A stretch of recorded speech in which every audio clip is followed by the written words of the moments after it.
Okay, let's start with something pretty bold.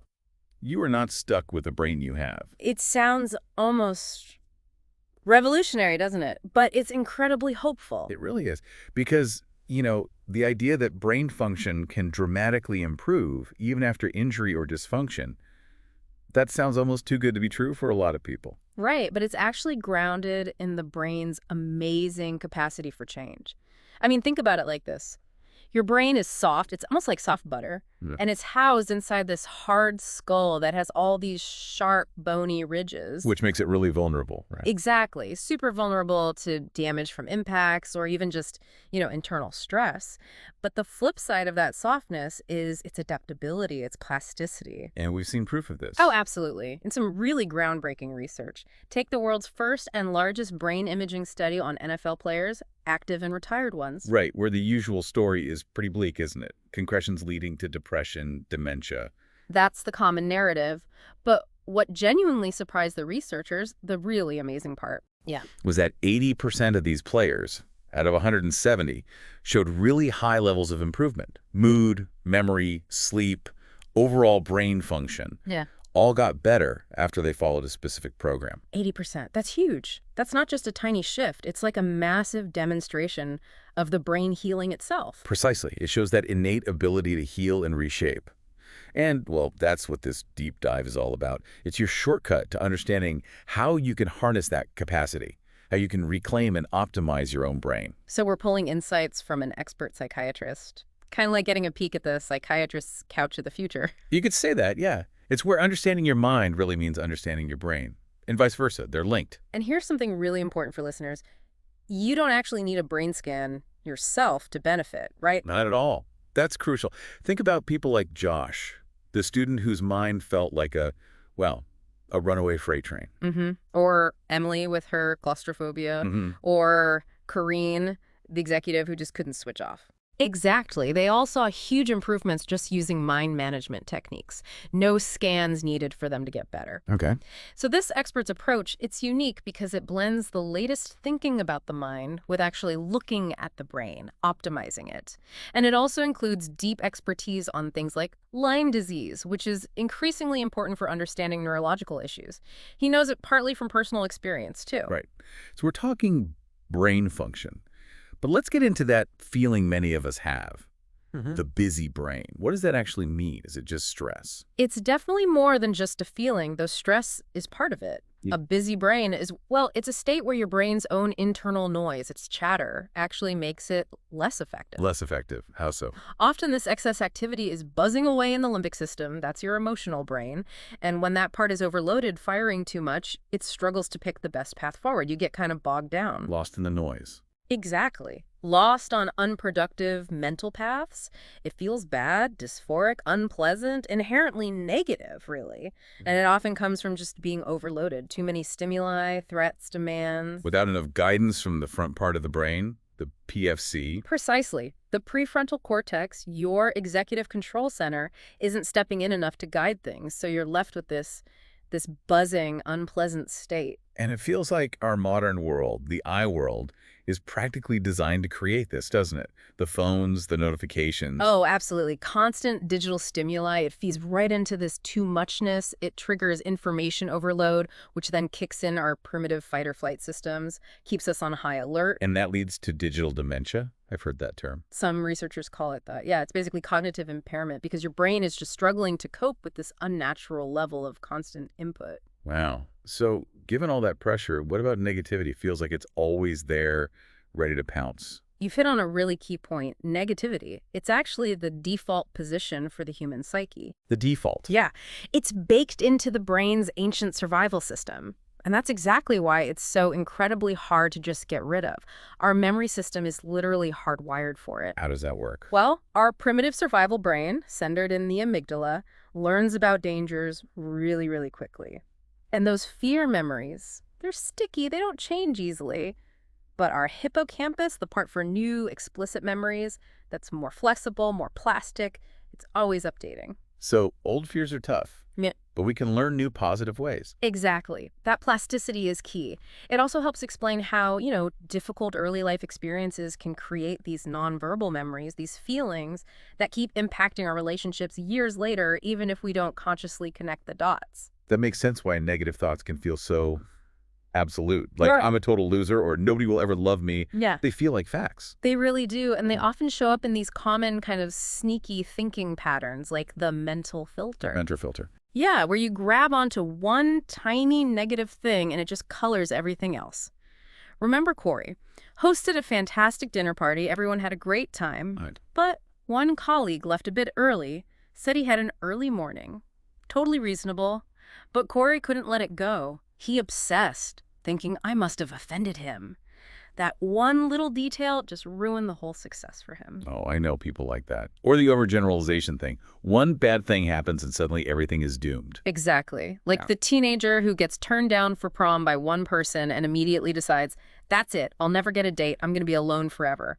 One rejection becomes a life sentence in their mind. Right. And then there's the cold shower of shoulds. That sounds unpleasant. It really is. It's that constant internal voice nagging, I should do this, I should have done that, they should act differently. It just generates guilt and shame when we aim it at ourselves. Or judgment when we aim it at others. Precisely. It makes us critical. But the real insight here is realizing that voice isn't some ultimate truth. It's just a learned pattern. Once you see it, you can start to disarm it. It sounds exhausting just listening to it. But here's the hopeful part, right? This negativity isn't set in stone. That critical voice, it's not actually you. That's the absolute core principle of change here. It's an invader. It's your brain activity. It's thoughts your brain is generating, but it's not the sum total of who you are. You and your thoughts are distinct. Okay, that distinction feels really important. It gives you some leverage. Exactly. It creates the space you need to start reclaiming your mind. So how do we do that? How do we fight back against the negativity and find some inner calm? What are the strategies? Okay, first step, a really critical one. Remember your values. When you're stuck looping on negative thoughts, consciously refocusing on what's truly important to you, your core values, can really cut through the rumination. It's like finding your compass. I like that, a compass for your thoughts. And then practice gratitude. Sounds simple, maybe even a bit cliche. It might sound simple, but the research is solid. Just taking a moment to write down, say, 3 things you're genuinely grateful for each day can literally change your brain pathways and boost your mood. You're actively training your brain to look for the positive. Retraining your focus. Makes sense. What about those shoulds? Ah, yes. Shun the shower of shoulds. Just Yeah. becoming aware of that pattern, noticing when you're doing it to yourself or others, and consciously deciding to step out of it. It's incredibly freeing because, honestly, who really knows what we should be doing all the time? True.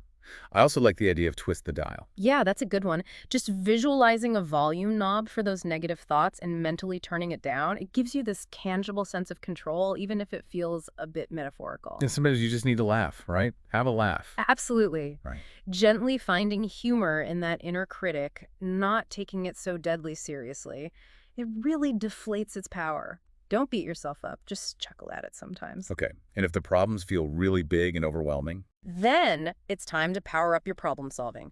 Break down those huge, daunting problems into tiny, manageable, achievable steps.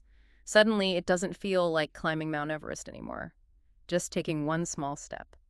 Gwen's story sounds like a really powerful example of putting these into practice. She had this intense fear of rejection because of herpes. Yes, her reaction was much more extreme than most people who learn to manage the condition. Her fear completely dominated her life and relationships. I helped her see that those incredibly intense negative thoughts, nobody could ever love me with this, were just thoughts. They weren't her, they weren't objective reality, just her brain's activity running wild. So creating that distance again, these are just my thoughts. Exactly, giving her that leverage point. She started telling herself, these are just thoughts, they are not me, they are not true. And she used the twist the dial technique, even though she felt silly at first. And soul therapy, what's that? Yes. She loved shoes. So when those negative thoughts started spiraling, she learned to shift her focus entirely to the soles of her shoes as she walked, feeling the ground, noticing the texture, the movement. A simple mindfulness trick, really. Just distracting the brain. A mindful distraction, yes. And over time, about 10 months, her negative thoughts dropped by something like 90%. It was incredible. It allowed her to finally deepen relationships, talk openly about her condition when needed, and eventually have satisfying intimacy. Her story is just a fantastic testament to this idea of self-directed neuroplasticity. It really is. Which leads perfectly into rewriting your stories. Yeah. How much do the narratives we tell ourselves shape things? Oh, profoundly. Especially the stories rooted in our earliest experiences, like attachment issues. If your parents were, say, preoccupied or inconsistent, you might not develop a really solid, coherent sense of self, of I. And if you don't know who you are? It's really hard to create consistent, positive stories about yourself. You might just internalize negative messages from your environment instead. But the amazing thing is, because the brain is plastic, we can actually change those stories. It's not just wishful thinking. Not at all. It's real. Changing those self-narratives, the stories you tell yourself about who you are and what you're capable of, doesn't just make you feel better, it literally rewires your brain. We see it on scans. Like with cognitive behavioral therapy, CBT. Exactly. CBT, mindfulness practices, they can produce brain changes similar to medication. Your mind, through conscious effort, can physically reshape your brain. It's powerful stuff. Carl's story seems like a perfect example. Bright guy, had ADHD, medication helped his focus, but he still felt like a loser. That's right. The medication improved his brain function, his focus, his productivity, but the story he carried was still, you're not trying hard enough. He'd heard it his whole life. So the feeling of inadequacy stuck around. Deeply ingrained. So he had to work on healing his mind, his spirit, that internal narrative. I helped him really look at that belief. Lousy student, didn't try hard enough. He started to realize, wait a minute, I actually worked way harder than my peers because of the ADHD, not because I was lazy or inadequate. That must have been a huge shift. It was massive, just reframing that effort. And then we talked about this idea of whose business. Whose business? How does that work? I gently asked him, is having ADHD actually your business, something you caused? Or is it just a condition you have to manage? You know, maybe it's God's business or the universe's business, not a personal failing. Separating the condition from his sense of self-worth. Exactly. It helped him let go of some of that crushing self-blame and responsibility for something that wasn't his fault.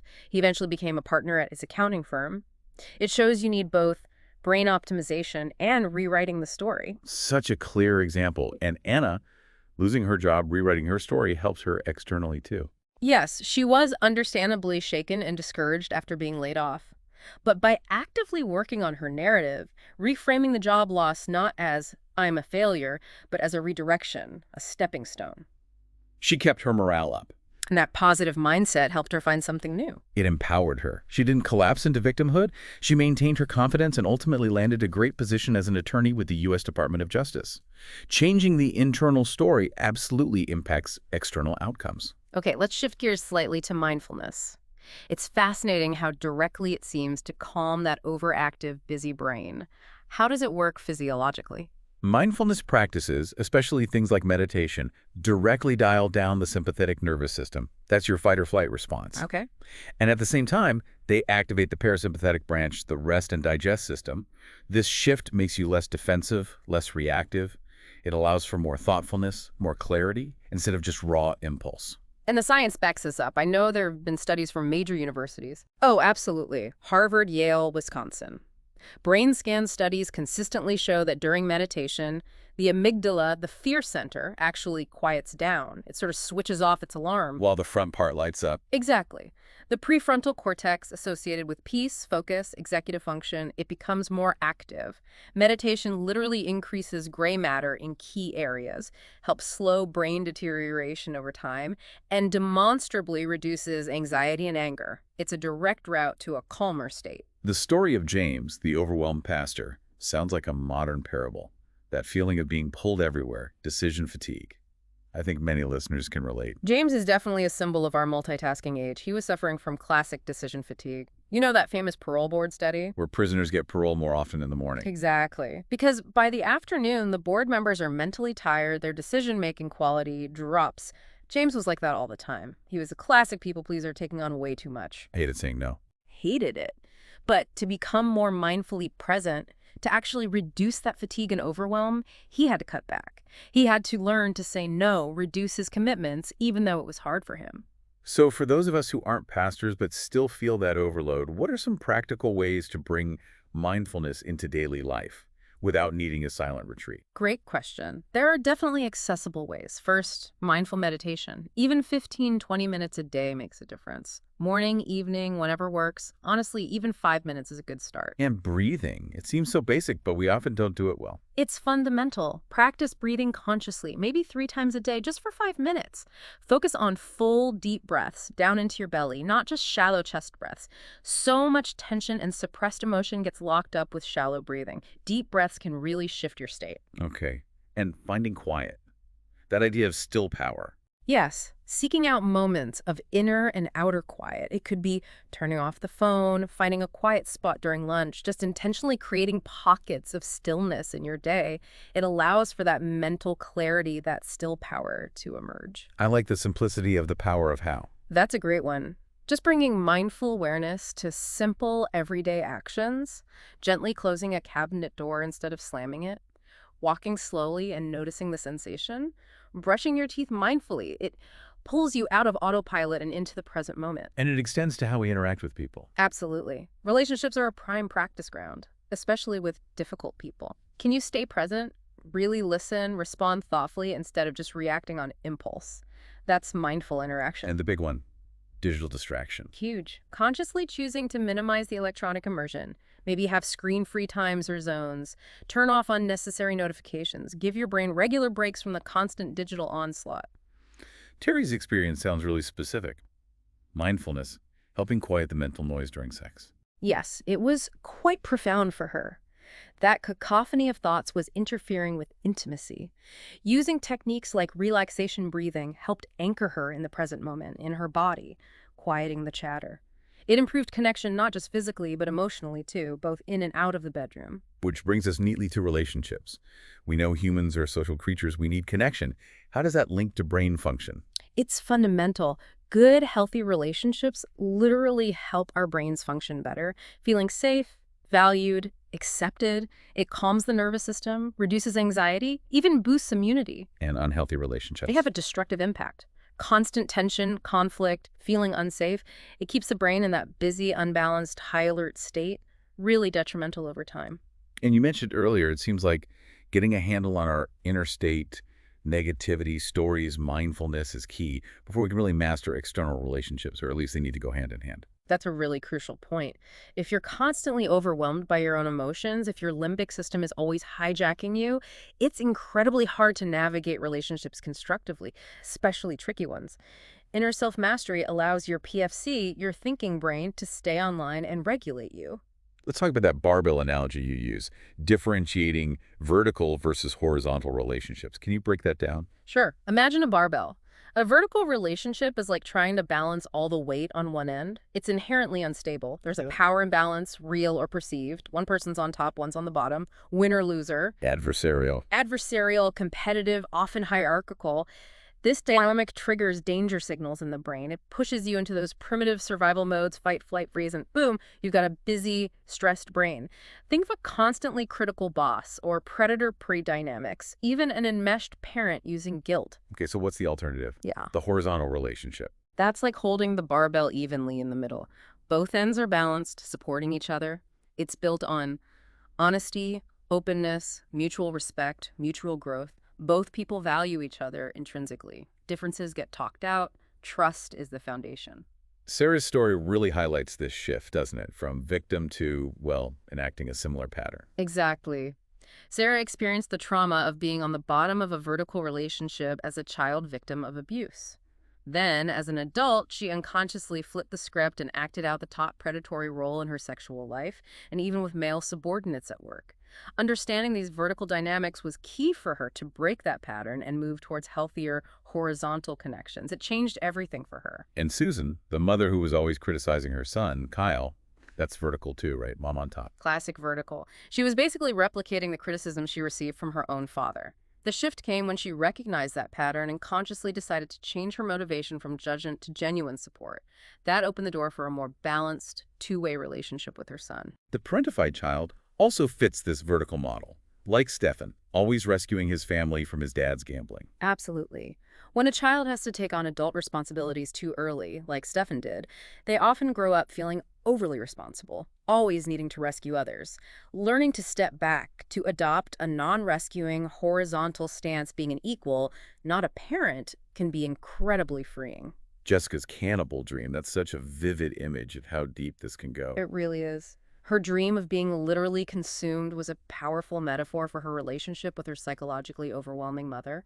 Her mother's personality just devoured hers. She couldn't even imagine having a separate self within a relationship. Recognizing that deep-seated vertical fear, that terror of being consumed, was the breakthrough she needed to start healing. So if listeners recognize themselves in these patterns, feeling like a victim or dealing with manipulators, what can they do? For breaking free from victimhood, rewriting your story is huge. Actively imagine and even mentally rehearse new empowered responses. Use I can, I will statements. Sometimes you literally have to fake it till you make it, acting empowered until it starts to feel real. And for dealing with manipulators, Yeah. specific tactics. Yes. First, try to create distance, physically or emotionally. Remind yourself of your priorities. Second, put the spotlight back on them. Ask direct questions like, does that request seem fair to you, or is that reasonable? Often, just highlighting the manipulation makes it lose its power. And critically, learn to say no. Clearly, firmly, politely if possible, but say no when you need to. This all feels deeply connected to trauma. You mentioned big T and little t, trauma. Yeah. How does that literally change the nervous system? Trauma, whether it's a single major event or chronic lower-level stress and neglect, really does alter the nervous system. It can impair the brain's ability to process the experience fully. Sometimes language centers even shut down during the event itself. Memory gets fragmented. It's like the experience gets stuck. The body remembers what the mind cannot. That's a very apt way to put it. The unprocessed emotions, the physical sensations, they get stored in the body. Like with Monty Roberts and the abused horses, and the audience members reacting so strongly. That was such a clear demonstration. These women, many likely with their own unprocessed trauma, had these intense, involuntary physical reactions, fainting, uncontrollable laughter, just witnessing the horse process its trauma. It showed how deeply these unintegrated emotions live within us, somatically. So how do we help the body release that? Daryl used EFT. Yes, emotional freedom techniques. Daryl had lingering trauma from being near ground zero on 9/11 as a child, anxiety, nightmares, physical symptoms. EFT involves tapping on specific acupuncture points while focusing on the traumatic memory or feeling. Like top of head, eyebrow, side of eye. Exactly. Under eye, under nose, chin, collarbone, underarm. You cycle through them while repeating a reminder phrase. It seems unusual, but it helps the nervous system process the stuck energy. EFT doesn't erase the memory, but it changes how it's stored, reducing the emotional charge and physical reaction. And Jill used EMDR, eye movement desensitization and reprocessing. Right. EMDR uses bilateral stimulation, typically eye movements, but sometimes tapping or sounds while the person briefly focuses on the traumatic memory. It helps the brain integrate the memory in a less distressing way. Jill processed the trauma of her pregnancy termination using EMDR, significantly reducing her pain, even without having to talk about the details extensively in therapy. The processing happens at a deeper level. So it sounds like a holistic approach is often best for trauma. Absolutely. Movement therapies, yoga, tai chi, dance, like Jill found helpful, get you back into your body. Support groups provide crucial connection and validation. And of course, skilled professional help like EMDR-trained therapists and sometimes medication for stabilization are key components for many people. It's often a combination. Okay, let's look at how these brain-mind principles apply to specific conditions people struggle with. Starting with ADHD, what's a balanced approach? Well, ADHD symptoms focus issues, distractibility, organization problems, sometimes boredom. Often that busy brain feeling can stem from various things like a lag in PFC development, genetics, even diet. So a comprehensive plan addresses multiple angles. It's like finding your stimulation sweet spot. Exactly. Figuring out how much noise or activity you can handle before getting overwhelmed or understimulated. Then dietary changes can be huge for some, trying a gluten-free, dairy-free, low-sugar, additive-free diet for a month, focusing on protein. Doesn't work for everyone, but it's transformative for some. And the basics like sleep and exercise. Non-negotiable. Sleep hygiene, aiming for 8 hours, dark, quiet room, no electronics before bed. Daily exercise, at least 30 minutes, helps regulate the brain. And especially for kids and teens, an electronics diet limiting screen time, video games is often critical. What about supplements or medication? Key supplements often include a good multivitamin and fish oil. Things like L-tyrosine or PS-phosphatidylserine can sometimes help too. Medication, usually stimulants like Vyvanse or Adderall, can be very effective by boosting dopamine and helping the PFC regulate focus and impulses. But it's usually best combined with coaching for practical skills and psychotherapy to address self-esteem or relationship issues linked to ADHD. Moving to anxiety, we link it to the busy brain, but you mentioned optimizing heart rhythms as a less common approach. Yes, it's fascinating. Your heart doesn't beat like a metronome. There's natural variation between beats. That's heart rate variability, or HRV. And the pattern of that variability is linked to your emotional state. A coherent pattern is good. Exactly. When your HRV pattern is smooth and sine wave-like, that's coherence. It's associated with positive emotions, calm alertness, being in flow. When your heart rhythm is coherent, it sends calming signals up to your brain, helping to balance your nervous system. So David, the banker with insomnia and panic attacks, used heart-focused breathing. Yes. He learned techniques to intentionally smooth out his heart rhythm by synchronizing his breathing with his heart focus. It directly helped balance his overactive sympathetic nervous system, significantly reducing his stress, anxiety, and panic. And Rachel, with severe panic, used butterfly hugs. What are those? Her panic was debilitating. The butterfly hug is a simple self-soothing technique. You cross your arms over your chest and gently, alternately, tap your hands on your shoulders or upper arms. It provides bilateral stimulation that can help calm the locus coeruleus. Think of it as the brain's anxiety thermostat when it's firing off too many alarm signals. Interesting. And supplements like magnesium can help too. Yes, magnesium is often helpful for calming the nervous system, melatonin for sleep regulation, passion flower as a gentle calming herb. These can be supportive alongside other strategies. Okay. Depression. We usually think of it as everything slowing down, but you said sometimes the thalamus is overactive. It's counterintuitive, isn't it? But in many cases of unipolar depression, SPECT scans show the thalamus, a major relay station for emotional information, is actually working overtime, firing too much. So it's like an internal alarm bell that won't shut off. Kind of, yeah. Even when there's no external reason for distress, this internal emotional hub is hyperactive. The PFC, the thinking brain, then has to work incredibly hard to try and manage or suppress that constant internal noise, which contributes to that feeling of exhaustion, of moving through sludge, even though parts of the brain are actually overactive. Jeanette's case seemed to highlight this, especially her reaction when her therapist was away. Her intense distress when I was absent felt disproportionate, almost like a permanent loss. It pointed towards underlying attachment issues, likely stemming from what we call benign neglect in childhood, not overt abuse, but a lack of consistent emotional attunement from caregivers. Her thalamus was likely overactive, overwhelming her PFC's ability to cope. Medication helped balance that, allowing her to then work through the deeper emotional wounds. It's also really interesting to hear that depression might have some evolutionary upsides. That seems surprising. It's a perspective explored by some evolutionary psychologists.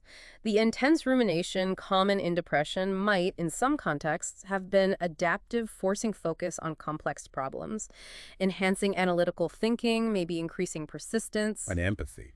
Anecdotally, many people find those who've experienced depression can have heightened sensitivity and empathy towards others suffering.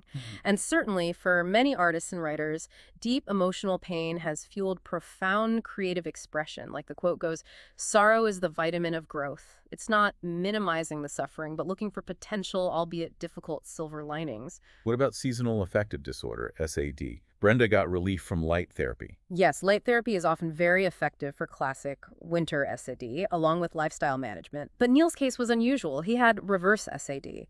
He got depressed in spring and summer. So sunlight made him worse. Exactly. For him, actively avoiding sunlight, staying cool, seemed to help stabilize his mood. It just shows how individual these brain responses can be. And for couples where one partner has a mood disorder, what's key? Communication and understanding are vital. Take stock of feelings. How does the disorder impact both partners and the relationship? Prioritize quality time together, even when it's hard. And consciously focus on the positive. Actively look for and appreciate each other's strengths and contributions to counteract the negativity bias that mood disorders can amplify.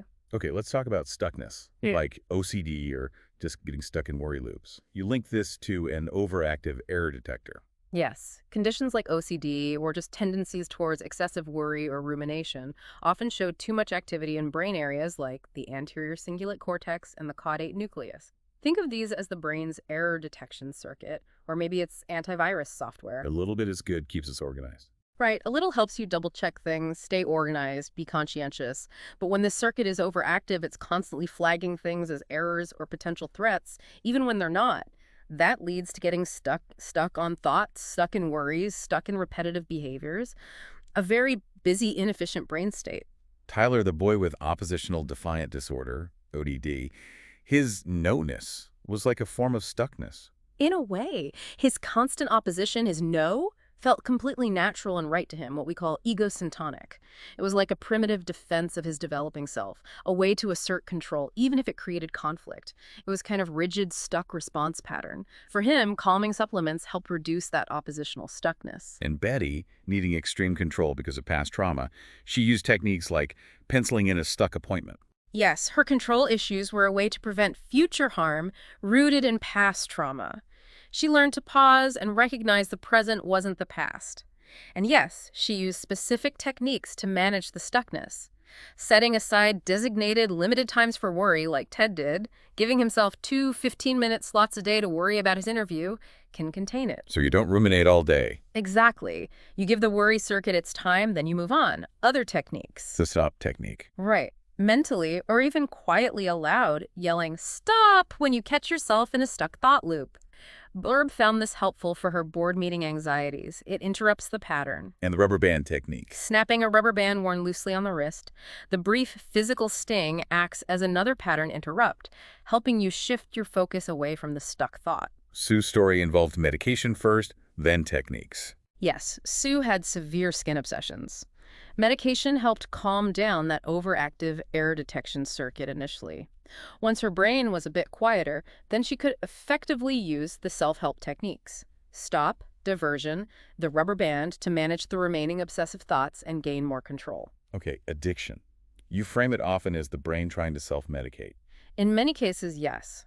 Individuals might be trying to correct an underlying brain imbalance. Someone with an underactive PFC, maybe due to ADHD or injury, might gravitate towards stimulants like cocaine or meth to boost focus and energy. And someone with an overactive limbic system. Might use downers like alcohol, marijuana, or opiates to try and calm that internal anxiety or emotional pain. Well, There's also the concept of reward deficiency syndrome. fewer dopamine receptors. Right. Some people seem to have genetically fewer dopamine D2 receptors, meaning they need more stimulation, more food, more thrills, more substances to get the same feeling of pleasure or reward. This drives overindulgence, which then further weakens the PFC's ability to exert self-control. It becomes a vicious cycle. So boosting motivation and willpower is key.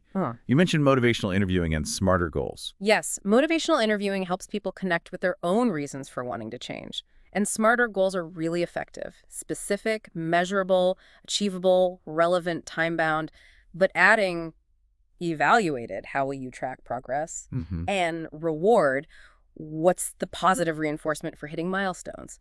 That E and R make a big difference. Like Bart, overcoming his gambling addiction. Bart's story is a great example. He didn't just say, stop gambling. He set specific, smarter goals. Improve health, exercise, diet, spend quality time with family, support his wife's education, improve finances by working overtime. Tangible, positive alternatives. And he used reminders. Wrote them down, put them on his mirror, talked about them with his wife for accountability. That focus on positive, achievable goals with built-in evaluation and rewards was crucial for him. And support groups like AA. Hugely important for many. They provide clear goals, sobriety, accountability, positive role models, sponsors, a non-judgmental space. Relapse isn't failure, it's part of the process. And vital community support. They replace the addiction with structure and connection. Martin's story highlighted needing to treat both the underlying issue and the addiction itself. Exactly. Lithium helped stabilize his underlying mood disorder, which was likely driving his initial alcohol abuse. But by then, the alcohol addiction had become its own separate problem, so he needed treatment specifically for the addiction and outpatient program, AA, even after his mood was more stable. Often, you have to address both layers. And supplements like L-tyrosine or 5-HTP can help with cravings sometimes. They can be supportive. L-tyrosine can help boost dopamine in underactive brains, potentially reducing cravings for stimulants. 5-HTP can help boost serotonin in overactive, anxious, or obsessive brains, potentially reducing cravings for calming substances. Part of a broader strategy. Beyond those specific conditions, you also emphasize other physical issues that can masquerade as mental health problems, like actual physical brain injury. Yes, and SPECT imaging often reveals it when other scans don't. It's more common than we think, not just from major accidents, but smaller bumps too. Temporal lobe damage is particularly common and can cause mood swings, anxiety, irritability, memory problems. Like Bill, whose issues were finally linked to undetected temporal lobe damage. Or Harold's cyst. Right, a physical cyst causing moodiness and rage, only treatable with surgery. It highlights how crucial it is to look at the physical brain. And toxic damage. Absolutely. Alcohol is a well-known neurotoxin. Marijuana, despite its reputation for calming, can also harm the brain with chronic heavy use. Mike's scan showed that scalloped pattern indicating toxic effects and reduced activity in key areas. Even things like chronic sleep apnea, like Robert experienced, can starve the brain of oxygen and cause significant cognitive fog and mood issues until treated. You also have a particular focus on infectious diseases like Lyme, partly from personal experience. Yes, my daughter Elizabeth's struggles after mono eventually led us to a Lyme diagnosis. Lyme disease can cause significant brain inflammation and dysfunction, mimicking a whole range of psychiatric conditions. ADHD, depression, anxiety, brain fog, it's often missed. And it seems linked to Erland syndrome sometimes. There can be an overlap. Erland syndrome is this visual processing disorder, light sensitivity, headaches, reading problems, depth perception issues. What's fascinating is that SPECT scans show this marked overactivity in the limbic system of people with Erland, which often calms down dramatically when they wear special filtered Erland lenses, a very specific brain-based intervention. And finally, low thyroid function. Cynthia flunking law school. Her symptoms looked exactly like severe ADHD, and depression couldn't concentrate. Low energy, memory problems, plus physical signs like dry skin, hair loss, feeling cold. But the root cause wasn't primarily psychiatric. It was low thyroid function and low iodine. Once those were addressed with diet, hormones, and supplements, her brain function and mood improved drastically. It underscores the need to look at the whole body system. Wow. So bringing this all together, what's the role of something beyond the physical brain and mind management? You talk about spirituality as an anchor. Yes. Spirituality, defined broadly as that connection to something larger than oneself. A sense of purpose, meaning harmony, can be a powerful anchor.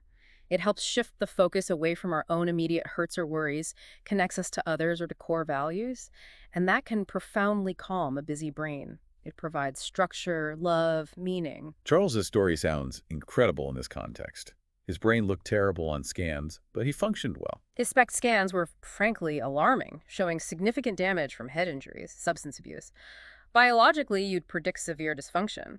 Yet he was a loving husband and father, a successful professional. Why? His deep commitment to his Quaker faith and community. That provided the structure. It provided external structure, yes, but also immense love, meaning, purpose, and connection.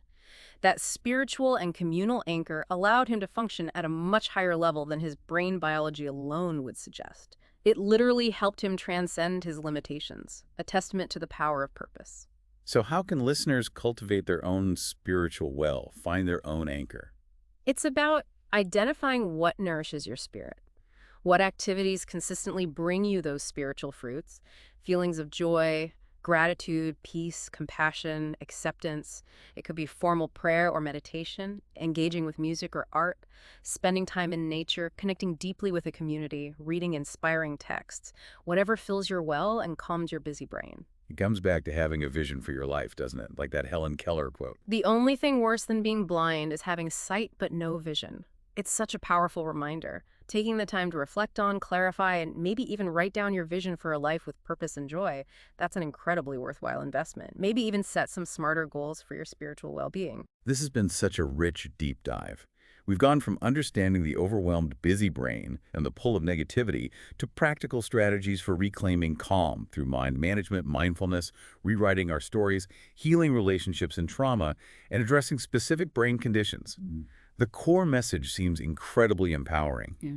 You really can reshape your brain and your life. It truly is a journey of empowerment, realizing the potential for change that lies within us. So here's a final thought to leave everyone with. If these principles of self-directed neuroplasticity can create such profound change in one person's brain and life, what might happen if we started applying them more consciously, more collectively, to foster more understanding, empathy, balance in our families, our communities, maybe even the world? What could your reclaimed, calmer, more focused brain empower you to envision and maybe even create for something greater than just yourself? Definitely something worth mulling over.